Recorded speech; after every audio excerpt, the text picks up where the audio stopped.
So here we have the Volkswagen Golf on a 69 plate. So I'm going to start off by showing you inside the boot, and then we'll hop in and run through some controls on the inside of the car from there. As we approach the back of the car, you'll see we have reversing sensors, plenty of boot space as well, along with that 60/40 split folding rear seat should you wish to increase this space even further. Okay, now that we're inside the car, we're going to start with the dials. On the left-hand side, we have the rev counter and coolant temperature gauge, and on the right-hand side, the speedometer and fuel gauge. In the middle, you can see the total miles for the car, which are 19,376, above which we have the main trip computer. So we're on the driving data menu at the moment. So as you can see, various different bits, including the digital readout for the speedometer as well. You can then change that menu, as you can see, for various other pieces of information, all the way back around to the beginning again. And the buttons that I was using to do that are just here.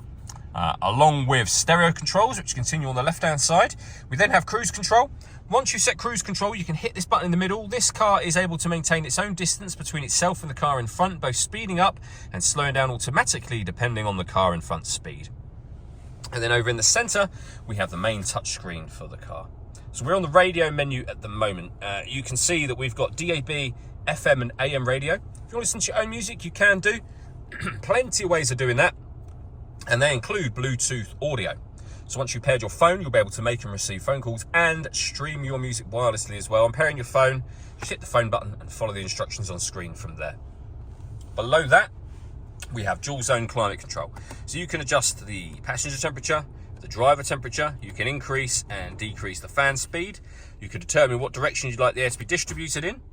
And when you're happy with those settings, the air conditioning is on at the minute, so it's off, back on again. Or hit auto, the car will now take full control of the fan speed and the direction of the air to maintain those two temperatures for you. And you can override that manually whenever you wish to. We've got a heated driver's seat with 3 different heat settings, and the same for the passenger side as well.